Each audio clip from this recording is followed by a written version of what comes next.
This is location independent productivity in today's environment. My name is Joe Woodard. I'm your presenter for this session. So when we're talking about maximizing productivity, it begins with overcoming obstacles. And there are 5 key obstacles to overcome to maximize productivity. Then we're going to cover solutions that increase virtual collaboration, so you can bring that productivity to your entire team in this work from home environment. Achieving and maintaining zero inbox tends to be a pervasive challenge. We've cracked that nut here, and I'll tell you exactly how to solve for that problem and to maintain a zero inbox. But then it all comes down to controlling task bloat, because at the end of the day, you can have 0 emails in your inbox, but if your tasks are overblown, you still have a productivity problem. Now, our journey to maximizing productivity begins with those 5 key obstacles. We're going to address each obstacle one at a time, talk about why it's important to overcome it, and then talk about how to overcome it. The first key obstacle to overcome is the productivity myth obstacle. And there are a few key productivity myths that we all tend to believe. They're pervasively accepted, and they distract us or they prevent us from maximizing productivity in our lives and in our practices. The first one is you can manage time. You cannot manage time. And I know that seems strange since there are about 1,000 or maybe 10,000 books that have been written on time management. It's kind of just a understood thing that we're supposed to do it. And maybe you can argue that it's semantics because nobody actually thinks that they can manage what Einstein tells us is the inseparable space-time continuum. It'd be like trying to change the flow of the Amazon River by cupping your hands in the water. It can't be done. So what do we really mean? And is it more than just semantics? Well, what we really mean when we say we're going to manage time is that we're going to manage tasks and we're going to manage outcomes. And you could even add to that we're going to manage priorities.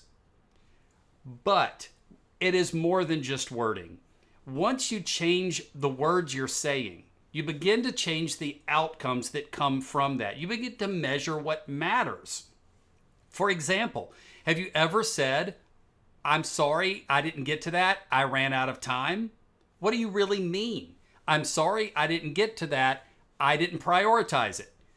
I didn't have the capacity for it." Well, prioritization is something we can manage. Capacity is something we can manage. That means that we're now on the pathway to fixing, to answering the question why I didn't get to that very important task, maybe even determining it wasn't very important, and that's why we deprioritized it. But then that gets us to the second myth. The measurement of productivity is efficiency, or another way of phrasing that is quantity. How many tasks can I get done in how short of a period of time? Well, maybe that's an okay measurement for certain kinds of roles. But if you're a business owner in here, if you're a manager of a practice in here, I would say if you're a professional, which is almost 100% of the people that are tuned in, then it should never be a measurement solely of the quantity of tasks you perform.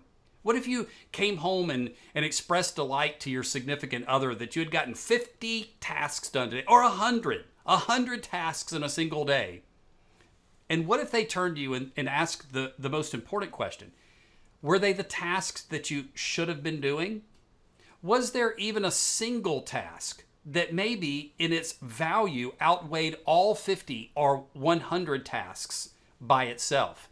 So the correct measurement of productivity is not efficiency or quantity, it's effectiveness. What was the value of the task that I performed? I'll give you another myth.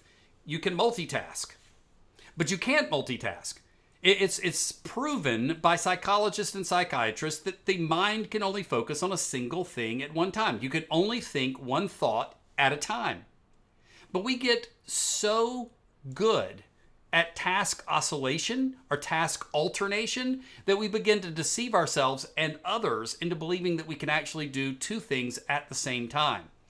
And studies have proven that when you oscillate or alternate between tasks, however rapidly or fluidly you do that, effectiveness is diminished and often efficiency along with it. Always, though, there's a diminishment of effectiveness when there's a diminishment of focus. And as we just learned on the bullet above, the true measurement of productivity is effectiveness, not quantity of tasks performed. And then the final myth is you can give 110%. Now, I think we all know that this is a hyperbole. We're okay with that. But what we've done is we've taken a hyperbole and we've turned it into a subconscious acceptance of a reality that is no reality at all. Meaning, I think that I can do something tomorrow to compensate for a lack of attention or a lack of capacity or a lack of prioritization today. And you cannot. See, time is not, it's not that time doesn't exist. Let's get all the way back to myth number one. It's that time cannot be managed. Since I cannot manage time, I also cannot travel around within it. I cannot create more of it. I cannot compress it. I have just so much time, like the flow of the Amazon River has just so much water, and when it's gone, it's gone. You never look at a river and see the same river twice. We've all heard this sort of saying before, and there's a lot of wisdom in it that applies to a lot of circumstances. The same happens with the flow of our lives. Every single day matters, and we must make the most of every day. And that means we give 100% of our effectiveness and attention on every day, not thinking that there's 110% we can make up the difference on some other day. And that applies not just to work productions. When I say give 100%, it's work and life harmonized together. So I'm going to give you a bonus myth that doesn't appear here on the screen because it's not directly tied to productivity, but I just brought it up. Work-life balance is a myth. You cannot ever achieve a perfect balance between your work energies and your life energies if you even wanted to do so. Because life is too fluid and life is too unpredictable, and the demands of work and the demands of life cannot be controlled, and there will never be a moment that is sustainable where those scales are balanced. So instead, let's use the word that matters: work-life harmonization. You can harmonize the vision, the mission, and the purpose of your work and your life into a coherent whole, or what Covey calls an independent self. And through that process, you can now give 100% to your harmonized work and life every moment of every day. Work hard, play hard. That's not two different things. That's one thing.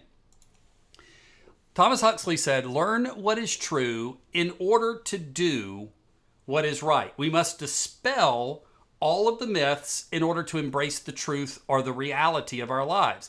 Or to put it into the words of another renowned philosopher of the 20th century, you must unlearn what you have learned. And if you don't know that quote, that is Master Yoda. So let's talk about obstacle number 2, a lack of strategy and process with our inputs. We are in an input overload with the world we live in today. Overloaded with emails in our inbox, but beyond that, voicemails on our cell phone, texts that come into our cell phones, and every other way that people try to get our attention. As a matter of fact, just browsing around through the internet or using social media apps are all a game of trying to turn your attention from one thing to another thing in what is emerging as an attention economy. So this is not going to be a problem that will ever solve itself. As a matter of fact, more in the future than even now, you're going to have to control the inputs, control the shiny objects, and focus with laser precision on the things that matter. And that's going to take a process and a strategy with the various inputs that come into your life.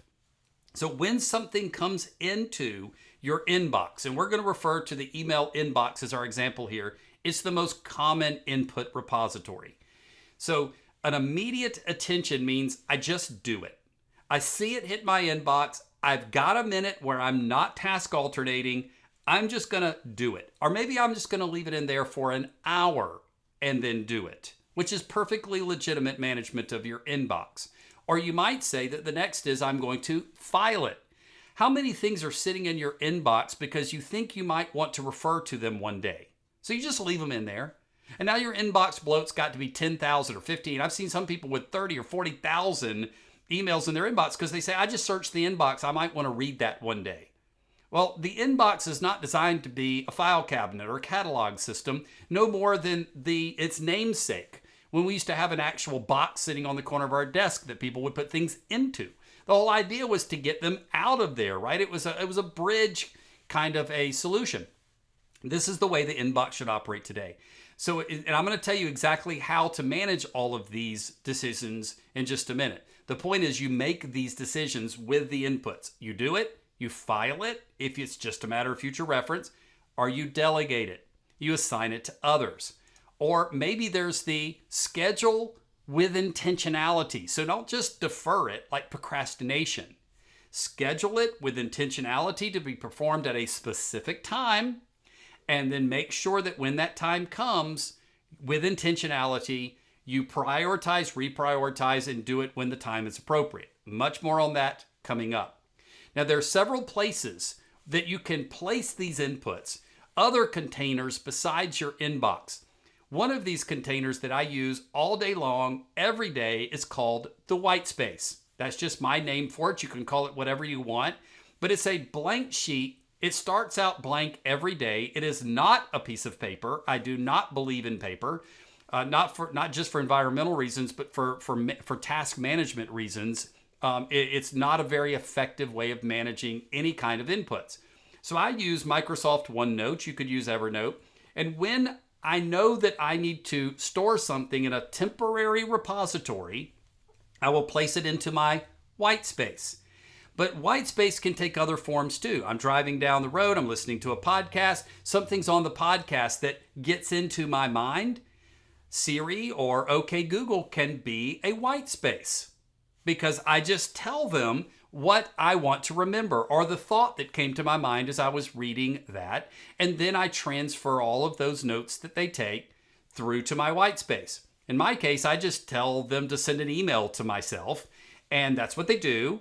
And then I take it from that inbox and push it into my white space. And then that gives me a holding area where by the next couple of days or so, I can clean that out without the pressure of cleaning it out every day like I do with my inbox. It's like a delayed file or delayed categorization. Then there's the personal task list. The personal task list is where I could send an email from my inbox straight through to my Google tasks or my Outlook tasks, or just even to a to-do list that I keep in Microsoft Word or OneNote or Evernote, because that doesn't have any collaborative value. It's just the things I know I need to get done. But by transferring it from the inbox over to the to-do list, I've taken it out of the bridge solution that's never supposed to be a container or storage device and placed it into a system of intentionality. Then when there is collaboration, or when something that hits the inbox might involve 5 or 6 or 10 or 15 different tasks. I had one come into my inbox like that today. One email that was the result of a lot of different conversations where I got a decision from a client that resulted in about 5 different projects, all with about 15 or 20 tasks. All right, my team is working actively right now to take that email, break it apart, and pull it all into its different milestones within that project and all those different tasks within that milestone. Now, that's an extreme example. But if an email has a one-to-one, just make a task out of it. If the email is a one-to-many, or what's in your email has a collaborative impact, you may want to make it more of a project, or some people use in the CRM speak words like ticket or support case. And then you've got the note solution. The note solution can be the container for all of these things.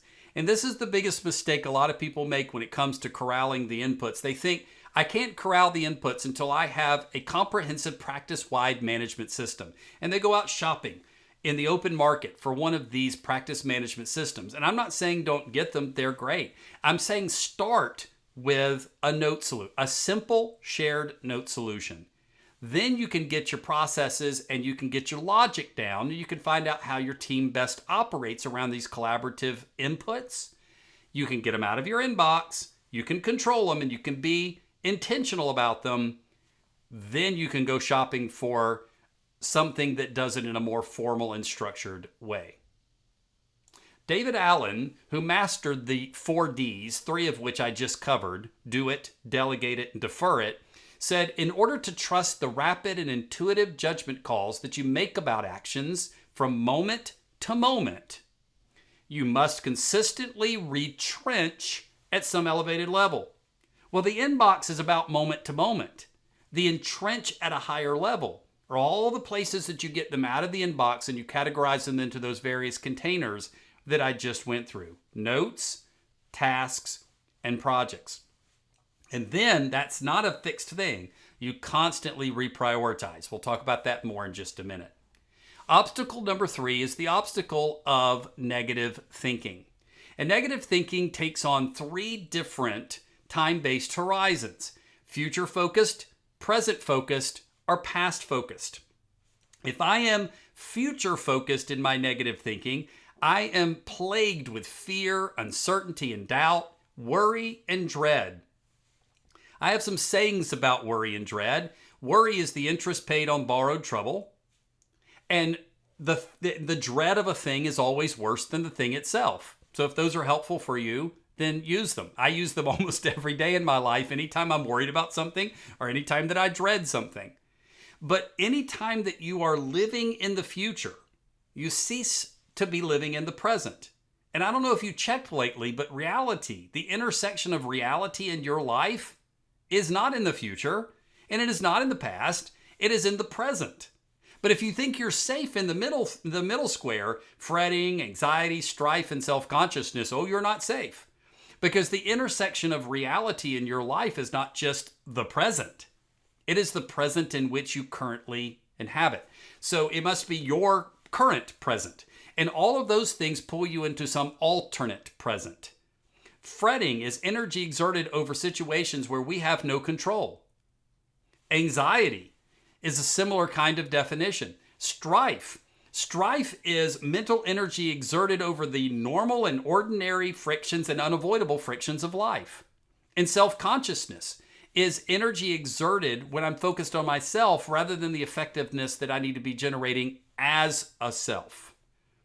Well, all of those bring you into something other than reality. And the past-focused ones of guilt, regret, and remorse, all of those entrench you into the past. And every single person that is listening to this presentation, including the person who is presenting this presentation, has many things in their past where they can feel guilt and regret, remorse. Let them be your teacher rather than your chain. Don't let them enslave you to the past. Instead, let them refine your present.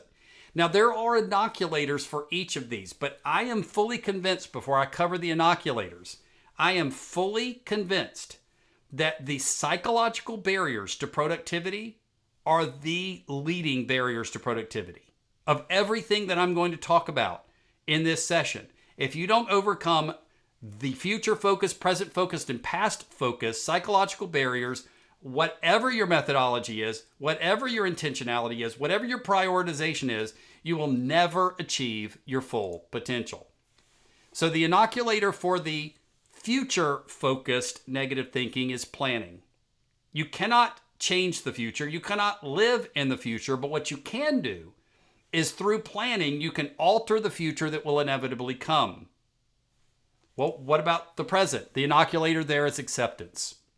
If I just accept the things I can't change with the fretting, accept the things that are making me anxious over which I have no control, if I just accept the fact that people are imperfect.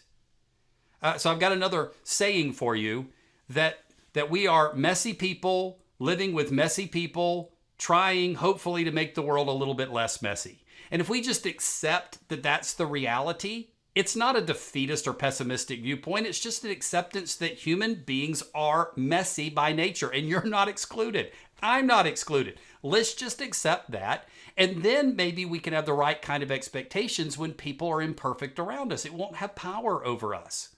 And maybe I just need to accept some things about myself that are less than ideal. I fully accept the fact that I am bald. It does not bother me at all. If I could pay a couple $1,000s and have a head of hair, might I make that investment? Sure. but it doesn't make me self-conscious. I don't think about it unless I'm using it as an example like this. I don't think about it when I'm on Zoom meetings. I stare at my bald head every day. I don't let my appearance or something I cannot control about my appearance ever get in the way of my effectiveness. And that's what self-conscious does. It makes me think about my baldness rather than maybe the brain full of thoughts that could help another person by sharing them through my mouth that's underneath the baldness. That's what I need to be focused on, not the things I cannot control. Or what about the past focused? The inoculator there is forgiveness. Because if I forgive myself, then I won't then be completely chained by the guilt, the regret, and the remorse. But I want to add here that forgiveness and forgetfulness are not the same thing. You need to remember the things that you didn't do well so that you never repeat them for your sake and the sake of those around you. But don't beat yourself up over them. Don't let them pull you from the present into the past. And speaking of that, Marcus Aurelius said, confine yourself to the present. So this thought's been around a lot longer than the 21st century. Obstacle number 4 is procrastination. Procrastination prioritizes tasks and actions solely on the basis of what is fun, what is easy, and what is predictable. Fun, easy, predictable. You could almost say yet another myth that procrastination is equal to inaction. But no, that's not the case. Procrastination is not inaction. Procrastination is the wrong actions. I'm going to say that one again. Procrastination is not inaction. Procrastination is the wrong actions. I gravitate toward what is fun, easy, and predictable. Therefore, I do the 50 to 100 things that are fun, easy, and predictable, and I avoid the one that is hard, challenging, outside my comfort zone, that will stretch me, that might be the most effective thing I can do for myself, my clients, my family in any given day. Well, when I am in fun, easy, and predictable mode, I am in a reactive solution problem. I eventually do something that's effective, but I don't do it until there's a deadline. I don't do it until there's a fear of embarrassment or a fear of failure that comes up that is larger than my fear of the thing that is not fun, easy, and predictable. Now think about that for a second. I embrace the fun, the easy, and predictable over the hard and the unpredictable because I'm afraid. I'm afraid of failure. I'm afraid of imperfection. I'm afraid of not doing something that is excellent, or I'm afraid that I'm just going to find that I am completely inept at this other thing, or that I'm going to disappoint somebody else, or that I'm going to embarrass myself. So it is not until a greater fear of embarrassment or a greater fear of failure comes onto the scene to inoculate my fear of the hard and the unpredictable that I will act. Like maybe that 1 week out from a tax deadline, or maybe I agreed to write an article for some industry paper, and now it's an hour before the due date or a day before the due date, and I'm afraid of the embarrassment combined with the guarantee of failure, whereas the possibility of failure causes me to procrastinate for weeks or months. And so I scramble all night long to get something out. And then often the adrenaline gives us a positive reinforcement for our negative behavior by giving us a pretty decent article. And then we just repeat the cycle, repeat the cycle, repeat the cycle. So we move from fear to fear to fear. But instead, if I will choose the proactive solution, then I will inoculate fear. I will choose to stand in the face of fear and defy fear. But it comes through what's called a micro action. So let's say that I'm going to do something that I've never done before. If you've never written an article for a major industry publication and you've got the opportunity to do so, like the Journal of Accountancy, and you know the subject matter, but it's just fearful. It's daunting that you might do something like that. Well, then to overcome the fear, you simply start the action even though you don't feel like performing it. Start the action even though you're convinced you're going to fail at it. Start the action when you have absolutely no idea what the second or third step is going to be, and all you know is the first step, which might just be turn on Microsoft Word. Okay, start something, do something, and then you will almost always surprise yourself with how logically steps 2, 3, 4, and 5 begin to flow. Now, I went through this recently because it's always been my desire to write a novel. Not because I want to say that I've written a novel. I don't even necessarily want to get it published. I just want to I just want to create that. And I can't paint and I can't sculpt. So if I'm going to create art of any kind, I can't compose music, though I play the piano. So if I'm going to create something, the one thing I can create is I can piece words together and create word pictures in people's minds. It's something I have an innate ability to do. But I've always been fearful to write a novel. That always seemed so daunting to me. This is a very recent example, just within the last 3 or 4 months. So as I was teaching this presentation once, or a piece of it, I thought, I'm gonna practice what I'm teaching here. I'm going to create a micro action to jumpstart the desire and overcome the fear. So and there was actual trepidation. I was sweating. And I pulled out Word and I just typed in the first 2 or 3 sentences of something where I knew I could set up that first character's staging. Before I knew it, over the last 3 months, I've written 60,000 words. And I know they're good because my wife, who only compliments things when they're truly good, she never blows smoke, told me that this is a novel that she would read one day. So I accomplished something that I kind of in the back of my head always knew I could, but it was because I chose the simple action. Now, to give you an example that you might know from actual literature, J.R.R. Tolkien, who knew very well that he could write a novel, had absolutely no idea what novel he was going to write. He just thought, hey, how about a fantasy novel? So he wrote out a micro action. He performed a micro action. In a hole in the ground, there lived a hobbit. That's all he wrote. He had absolutely no idea what was going to come after the period of that first sentence. What emerged after that period, after that micro action, was one of the most acclaimed fantasy genre novels, trilogies called Lord of the Rings of the 20th century, making him one of the most renowned authors of the 20th century, all because he wrote a sentence.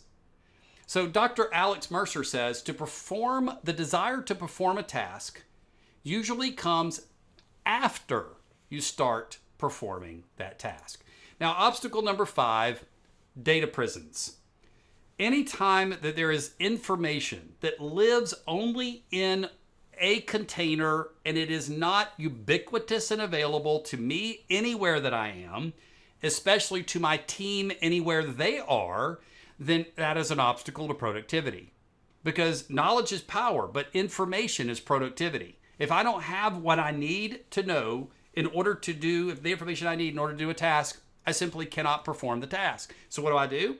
I start beating a path through Slack or Microsoft Teams to everybody in the office, trying to hunt down like Sherlock Holmes the pieces of information that I need before I can even start doing the work. Or even you yourself, by yourself. If the information isn't at your fingertips everywhere, anytime you want to get to it, then you can't be as productive as you need to be. That's why you need to use something like OneNote rather than a piece of paper. So let's talk about the data prisons. And that first one is paper. Paper is an imprisoner of data, or rather I should say the pen and the printer is the imprisoner. The paper is the prison. The liberator is a scanner or maybe a phone with an optical capture. And how does the liberator work? It uses something called data parsing to not just read the characters, but to interpret the information that exists, the strings of information that exist on the page. QuickBooks Online uses this for their receipt capture. So they know that a receipt is a vendor name, and they know the part of the receipt that is a date and the part of the receipt that is an amount. That's called data parsing. Well, the scanners and the phone capture liberates the data off the paper and makes it ubiquitous and available and integrated. And the more that we imprison data through pens and printers, anytime you're using ink, you are an imprisoner of data. Okay, the more we can liberate that. But don't think you're liberating it just by placing it in some system that isn't shared, because flash drives and hard drives are imprisoners of data too. If you place all of your information in Microsoft Word and store it on your C drive, you can't get to it unless you're in front of that particular computer. And your team can't get to it unless they're in front of that particular computer. So that's where cloud storage systems, client portals, and solutions like OneNote, if you want to talk about files stored there, but typically files are more like cloud drives, Dropbox or Box or that kind of genre. They not only store files, but they also index the content of those files And they allow you to share files or folders. Google Drive, OneNote, OneDrive, SharePoint. All of those are liberators of those prisoners. Inboxes, we've already talked about a lot. Now, the inboxes, you might say, well, at least they roll across. If something's in my inbox, it's on my phone, it's on my computer, it's on every computer that accesses my Google or Office 365, and that is true. But it's imprisoned nonetheless because of its volume. It's like when they wanted to hide the Ark in the end of Raiders of the Lost Ark, they put it in a warehouse so full of other boxes that the way to hide it was through obscurity, right? Not through secrecy. And so if you store way too much stuff in your inbox, the thing that you're looking for at any given moment is like the Ark of the Covenant in the back of that warehouse someplace. It's buried in obscurity. But it's also not collaborative. The rest of your team can't see what you're seeing inside of your inbox. So a CRM solution, preferably one that scrapes those emails, is preferable to storing them inside your emails. And then something like Slack or Teams, Microsoft Teams, that allows you to collaborate with your team members without having to send emails to each other. And if you don't get anything else in this presentation, I want you to do not send emails back and forth between your own employees of your own firm. That is a job for Slack or Microsoft Teams or some other kind of collaborative solution, because that's a way of constantly keeping those conversations liberated and democratized within the appropriate permissions, including if you have Microsoft Teams, files, Slack does it too, that are stored right in that collaborative solution. No prisoners in those systems. Then voices. Our voice is an imprisoner of data. If I'm having a conversation in a meeting room or a Zoom conversation that I record, but I don't ever share the recording, or if I have a phone call with somebody, the only people who understand the data that is shared in that room are me and the other people in that room. And even then, we only retain a small portion of that information. So calls or conversations are the prison, voices are the imprisoner.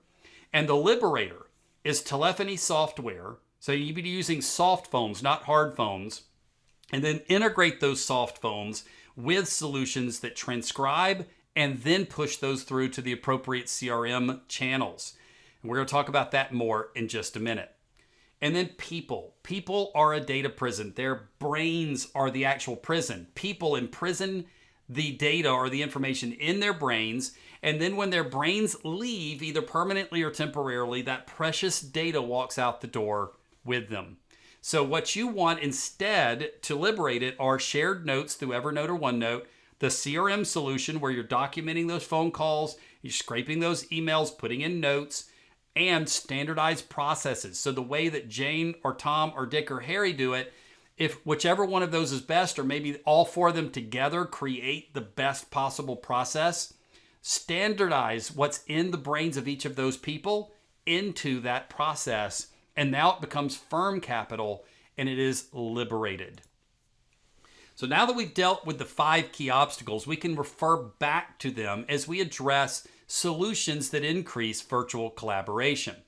Now, each of these solutions does liberate data from a particular prison. So it's good that we cover the prisons first. The first one in this work from home environment you should prioritize is CRM.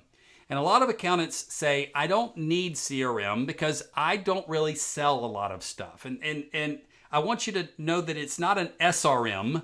It's not a sales resource manager. It's a CRM, a customer resource management. In other words, in your case, client resource management. It's everything about the relationship. Resources a relationship with the client or the customer. So when you put it in that perspective, it de-emphasizes sales and it's more about delivering with excellence, documenting your relationships, making relationships stronger and stronger. When you are working in a virtual environment, the passive collection of your call transcriptions is extremely important. Passive being the key word. You're going to see it come up a lot in here. People don't use CRMs as consistently as they need to. They're in back-to-back meetings. They're trying to get effectiveness and efficiency harmonized in their workday. And it feels like if they stop for a minute and they document what they just did like a historian, they're going to sacrifice productivity. So first, you do slow down to speed up. You must not measure productivity as how many things I can get done in a particular space of time, because if that's the measurement, you will always make CRM the sacrifice. I don't have the time, you will say, to go in and document those notes. Well, you never had time. The question is it most effective for you in your relationship with your clients for you to document those notes? Is it most effective for your team to do it? All right, well, that's great, but now you still have the barrier of human nature to overcome. If your actual conversations of your phone calls are transcribed by a solution and automatically dropped into, as call logs, into the CRM product, you never have to worry about documenting. It has been done and indexed on your behalf. Now at Woodard, we use a combination of AirCall for our actual phone calls and Zoom for our web meetings. Those are all integrated with a solution called Otter AI that transcribes those different voice feeds automatically cloud to cloud, and then they automatically send those transcriptions through to the proper HubSpot contact. How could they possibly know? Zoom knows the email address. AirCall knows the phone number. As long as the phone number and the email address are in that contact's record, these solutions, Otter will find it and place it right in. And if it can't find it, it will put it in a queue and tell us where to go place that into which customer's record. What about passive meeting event collection? So maybe you log into a ticket for a case that you're trying to resolve, or a ticket you're trying to resolve, or a task you're trying to do into your project management system, or your CRM might have project management. And you know something's on your calendar, it should be scraped off the calendar by Gmail or Microsoft 365 integration, placed into that record so you know the next thing is that meeting with that client. That could be done through an integration between Zoom and HubSpot. Or passive scraping of emails. Every time an email goes back and forth across all of the different email clients of the 16 members of the Woodard team, every email is captured in HubSpot. If that contact doesn't exist, HubSpot creates it, scrapes all the information out of the email signature that it needs in order to fill it all out automatically, and places the email into the contact's record. And I've made it very clear in my employment agreements that if you send any personal emails across your company domain, doctor's appointments or emails to your aunt or uncle, they're going to get scraped. They're going to get put in the CRM. We'll try to clean them out, but don't use your company email address for personal matters. As long as that's documented in your privacy and security statement, you have no problem scraping 100% of the emails. Just communicate it with your team. Same applies to your customer support calls. They need to know they're all recorded, they're all transcribed, and they're all pushed to the CRM. So then you've got passive recording of purchase activity. So every time somebody buys something from you, however they pay you that money, maybe you use Bill.com's accounts receivable module, maybe you use QuickBooks Online's invoicing tool for online payments. Whatever it is, that thing, QuickBooks Online, Bill.com, or whatever you're using, needs to talk to your CRM. So everybody has visibility into the account status who needs to see that, like sales and customer support. In our case, we use Stripe. Stripe talks to QuickBooks. Stripe talks to HubSpot. Stripe talks to a lot of things. We have them all tied out and integrated around. Interactive management of your e-signature. If you're mailing stuff to clients, or they have to take something you've emailed them and you're scanning, and they have to scan in a paper signed signature, that's just cumbersome in today's world and not nearly as strong of a signature as using an e-signature solution. So with that, HelloSign, but HelloSign talks to HubSpot. So we can send a document out for signature, like a non-disclosure agreement, straight out of the contact's record. We can monitor if they've signed that non-disclosure agreement right within the CRM. And once they've signed it, the signed document gets placed right into their contact record. And then interactive customer purchases, which is like QuickBooks Online talking to HubSpot, which it does. Now, this is different from the clients paying me something. This is like me sending out a quote or an estimate or a change order to a client. I can do that straight out of my CRM, and it creates an invoice in QuickBooks Online. But more importantly than just the automation behind it, it's the visibility. Everybody who then can go in and see that customer's record in the CRM sees they have that quote, sees if they've signed that quote electronically, sees if they've paid against that quote because it's constantly talking to QuickBooks Online. Everything is visible.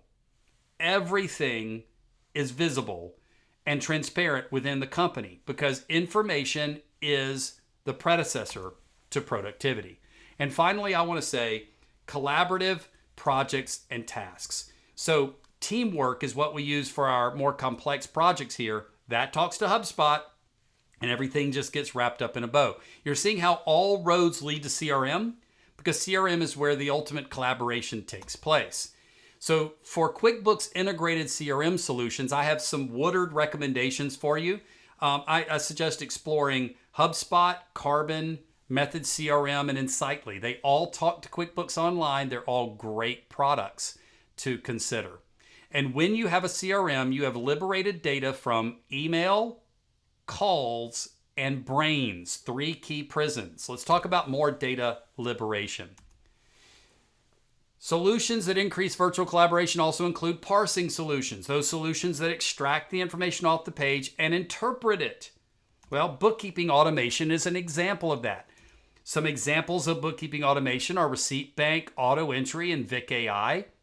But QuickBooks Online's own receipt capture is an example of bookkeeping automation through data parsing.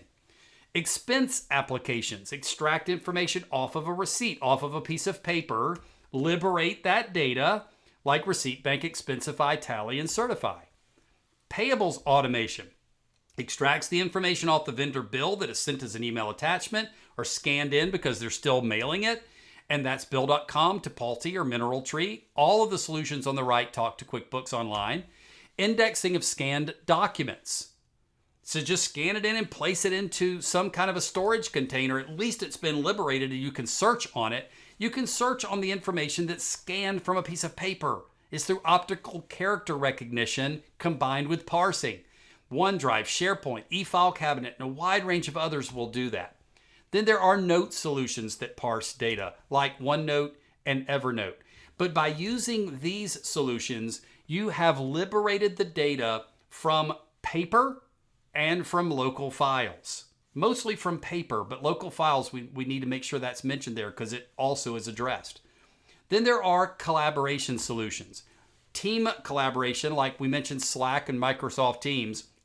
And then there's client collaboration, Liscio and Client Hub. Now these may be 2 names you've not heard of before. They're the only 2 that sit in this particular category with QuickBooks integration that I'm aware of. But it's mobile first client collaboration, where they don't send you a text. You don't want your client necessarily having your cell phone number, and you want to be able to place boundaries around your professional and personal life. But they can nonetheless send you a message through Liscio or through Client Hub, or just take a picture of a file and securely send it. Because if your clients are sending sensitive information by email, whether it's attachments or text, you need to tell them that's extremely insecure, and it is highly likely that email traffic is being scraped by bad actors. But solutions like Liscio and Client Hub are point to point. And they cannot with anything close to the access of an email, hack into Liscio or Client Hub to get that valuable file attachment or that valuable information scraped out of a client correspondence.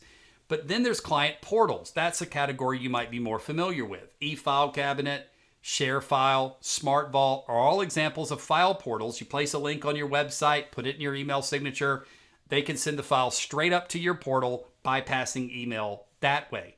Now, typically, if you have a client collaboration solution, you don't also have a client portal. Some people choose to have both. But the nice thing about a client collaboration is you have the ability to do the files. They also have scan capabilities, and they have that sort of you're the advisor in their pocket. They can get to you anytime that they want within the proper boundaries set on your side. Then shared notes, back to Evernote and OneNote. You're going to see that pop up a lot. If there's one solution that you want to implement to move the needle the fastest on data liberation, it would be OneNote or Evernote, company managed, shared across all of your team members. Start there, then fold in the other elements. Here, with collaboration solutions, data is liberated from local files, email, and brains.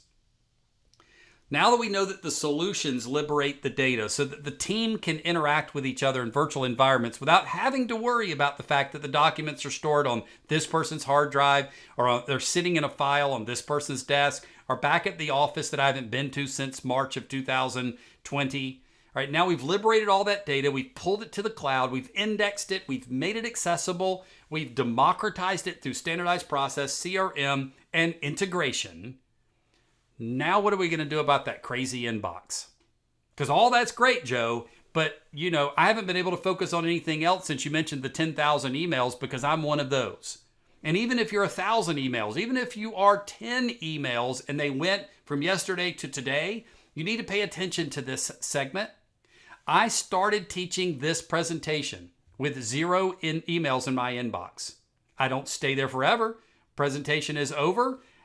I'm going to go right back and there'll be more emails, but they won't stay there for long. And I will not go away from my desk and close it down for the night without 0 inbox. I achieve 0 inbox about 5, 10, 15, 20 times a day, depending on the day. And it's a constant curation process to keep it cleaned out. But I maintain it through that constant positive pressure. So let's talk about how to achieve and to maintain 0 inbox. And step 1 is to adopt a note solution. We're back to Evernote or OneNote. If you don't have Evernote or OneNote or something similar, you will never be able to achieve and definitely never be able to maintain 0 inbox. As the emails come in, remember the white space? I'm just going to place it out on my white space and deal with it a little bit later. Push it straight from your inbox. It doesn't matter if you use Google or Microsoft. Both of those talk to OneNote. Both of those talk to Evernote through integrations. Just click the button to the note solution, send the email straight through to the note solution, and make a reference right there on the page of when you plan to get that done. You could also send the email through to a task and accomplish the same thing. But without the note solution, you'll always have a tendency to hold on to those things that are reference points for you. Remember that? I just don't want to lose the valuable information or a link to that great article or whatever it may be. And you're trying to use your inbox for knowledge management. Don't. Use a note solution. But don't let the note solution be its own form of data prison. Share the notes whenever you possibly can with the rest of your team. Store the emails where you need to track a response. Maybe email replies and delegated tasks, and then store emails that you'll act on later, like deferred tasks. Now you could push those to Microsoft Tasks or Google Tasks too, but since you're using OneNote or Evernote, just have 3 different buckets over there. Temporary holding space, white space. Here's my space where I'm waiting to do something or waiting for somebody else to do something, more like the second one. And here's my one where I'm going to get to that next week. Just 3 little buckets I send my emails over and get them out of my inbox. Then the second step is to remove all of the emails that are older than 60 days. So the first one was just adopt the solution. We haven't touched the inbox yet. I was just telling you how it works on a regular basis. You adopt the note solution, step 1. Just pick it. That's easy. OneNote, Evernote, you can do that right now. Just say whichever name you like the best. Do you like Microsoft better? Go there. You're already Microsoft 365, Evernote. You can get step 1 done right now. Just pick it. I'll give you a minute. There we go. You got it? Evernote, OneNote. You're done with step 1. Step 2, remove all emails that are older than 60 days. This is the cringe factor. But this is the logic behind it. If an email is older than 60 days, then you almost certainly have had some follow-up email take place within the last 60 days because somebody wanted to know if you died or fell off of a turnip truck, as we say down here in the South. So somewhere in the 60-day horizon, they've pinged you again, maybe even said that famous line, "I'm going to move this to the top of your inbox." Remember that one? And they did. Okay, so that's probably in your short-term horizon. Or if it's not, it's an opportunity you're not going to get back. 2 months might as well be 2 years, especially if it's new client work or it's a deadline the client had that you missed. That deadline's gone. Okay. And if it makes you feel a little bit better, don't delete them. Just move them to a different folder that says older than 60 days. Use the date reference I give you here on the slide. And then promise yourself you'll go back and read them one day. You won't, but you never were going to read them anyway. That's the point I'm trying to make. But as long as they live there, the 10,000, 15,000 emails, you'll never have the hope necessary in order to go through to step 3. In step 3, you're going to group the emails that remain within a 60-day horizon by sender. Then you are going to run the Ds, the delete it, delegate it, file it, defer it, all the way back to one of the first slides I gave you. The delegate it, delete it, store it, or defer it. You're going to make that decision about each and every one. Now you group by sender because a lot of times you can just make a simple reply to one person, knock out all 4 or 5 emails that are in your box with 4 or 5 bullets, consolidate it into a single reply, delete 4 or 5 things, you're done. Sometimes you can do the same thing with one task, can encapsulate 4 or 5 emails. You're done. I don't like grouping it by thread though, because there might be 4 or 5 threads that can be handled with one task or one email reply. So group by sender, and then you can start to really knock those things out in broad strokes. Then use boomerangs. Boomerangs are a concept of I'm waiting for somebody else to do something. I'm waiting for it to come back around to me. And boomerangs will not only give accountability to the people that you're waiting on, whether it's a client or a team member, but it also gives you mental clarity of knowing that you don't have to retain that in your brain. It's stored in a system that you're going to check on a regular basis. Today is Friday, and every Friday I look through my boomerangs list. There were 20 things where I was waiting on somebody else to get back to me. I pinged all 20.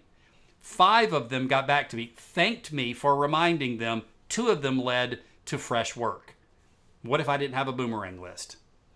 It meant that I would have tried to hold on to all of that in my brain the whole week. I would have failed to do it perfectly. I would have probably lost revenue, and along the way, a lot of mental clarity. And a boomerang list can just be as simple as pushing the emails where you're waiting on a response out to a OneNote area, a container in OneNote or Evernote, and checking it on a regular basis. Now, how do you maintain zero inbox once you've got it down to 0? Well, there are several do's and don'ts. Do consistently deploy those 4 D's. Delegate it, delete it, do it, defer it. And actually use the order that's written, not the order I just spoke. Delete it if it's not valuable. Delegate it if it's something someone else should be doing. Do it if you can do it without interruption or multitasking. Defer it if you can't do it. Then trust your note solutions and tasks, but check them proactively and systematically. Because if you move them from your inbox to a system, tasks, notes, projects, and you don't proactively check those tasks and projects on a regular basis, you will not trust your system. If you stop trusting your system, you will start dropping balls and you'll start trying to pull all that back into your brain, and you're going to lose all the benefit of the system that you've adopted. If you need a reminder, set global daily reminders to go out and check your boomerangs list or to go out and check your task list. Don't set a reminder for every task you're supposed to perform. All you're really doing is bothering yourself with dings throughout the day that you just end up ignoring or snoozing anyway. All right, make the times you do use a reminder very, very important. Do not use, therefore, task reminders. Don't get behind, and don't tolerate even a single email in your inbox at the end of the day. And the final topic I want to address is how to control task bloat. Because I'm fond of saying, if you want another quote you can write down, but don't write it down on paper. That's a data prison. Pull up Evernote or OneNote, because you just adopted that in the last bullet. So I'm sure you've got it fully up and running. And I want you to type down this truth, that you can achieve zero inbox, but you can never achieve zero task list. As a matter of fact, if you have achieved zero task list, you probably are not challenging yourself as much as you should be. You're probably not taking on a responsibility that's commensurate with the value you can bring yourself, your friends, in the world. You need to do some more stuff, okay? And so you run out of emails at the end of every day. You run out of tasks when you die. So now it's not about task elimination. It's about task management and task prioritization. And we do that, as you might imagine, by focusing on those tasks that are most effective and most important. And that starts with a filter. See, it should never become a task at all if it is not in keeping with your vision, your mission, and your purpose. Now, those sound like they might be synonyms, but they're not. Your vision is your magnetic north. It steers your journey. It's the big, hairy, audacious goal. It's the thing you can never accomplish by yourself and you can never accomplish in your lifetime. It's bigger than you. Like this example that I might give for an accountant or bookkeeper to transform small business. You may say, well, Joe, I've transformed a small business before. No, I mean all of them on the entire planet. And to keep them in a state of positive transformation. That's what I mean by impossible to achieve. That's what I mean by something that steers your journey, but not something that you could ever accomplish. It's perfectly fine for the vision to be bigger than you. It's a compass point. The mission, by contrast, is achievable and repeatable and measurable, so you can make it better and better every single time you do it. I've given you some examples here that you can read of some really solid mission statements for accountants and bookkeepers. And I want you to think to yourself, the tasks that I take on, are they in line with these kinds of missions? Or am I so bogged down maybe in mission bullet number 1 that I never get the capacity? See, I almost said time. I never put the capacity or attention or prioritization on bullets 2, 3, and 4. Well, that's maybe your filter needs to be changed a little bit. And then the last one is the purpose. It should drive every decision you make. We empower small business owners. Now, once you've routed those tasks through the filter of your vision, mission, and purpose, then you need to route them through a process of timing and intentionality, because not every task is equal. It's not equal in its value. It's not equal in its prioritization, and it's not equal in its timing, the sequence by which it should be done. So in step 1, I capture. We've been talking about capture a lot today. Get it out of your inbox, get it into notes, get it out of your inbox, get it into tasks, capture. But then in steps 2 and 3, I clarify. So what is the who? What is the what? The when? The where? Who needs to act on this? And when do they need to act on this? Based on that clarification, I organize, categorize, create reminders, not like the little pesky ones, but in a timetable system like a Gantt chart, and I prioritize and constantly reprioritize. Then I can reflect on a regular basis as I review all of these projects and tasks, make sure that they remain priorities, make sure that anything that I've pushed back a month doesn't need to be moved forward, and vice versa. And it's a breathing, living system. Then I engage, but only when I have reflected on what I've organized, because I've clarified, because I've captured. But how many of us just go straight to engage, just knocking out tasks like whack-a-mole? And then we're excited because we whacked a lot of moles. Not the right moles. Probably shouldn't be whacking moles anyway. All right, so then we've got continually prioritize. And everybody here has seen the Eisenhower matrix, so I'm not going to break it all down for you. This is taught in a lot of different places, but any kind of a prioritization or task management course would be remiss if I don't include it. And in this, you have quadrant 1, which is important and urgent, meaning that's going to get most of our attention. But the problem is quadrant 2 tends to be ignored. And that's kind of the theme behind the entire presentation today, is that we ignore quadrant 2 in favor of quadrant 1. Because quadrant 1 is where all the squeaky wheels are. But quadrant 2 is where the novel gets written. Quadrant 2 is where the Journal of Accountancy article gets written. Quadrant 2 is where you begin to learn and develop advisory skills. It's that important thing that's not urgent. The micro action can stimulate activity in that place and can harmonize between quadrants 1 and 2. And then you have quadrants 3 and 4. You don't eliminate them, because if you do, you'll burn out, but you minimize them, because you must squeeze every moment out of life.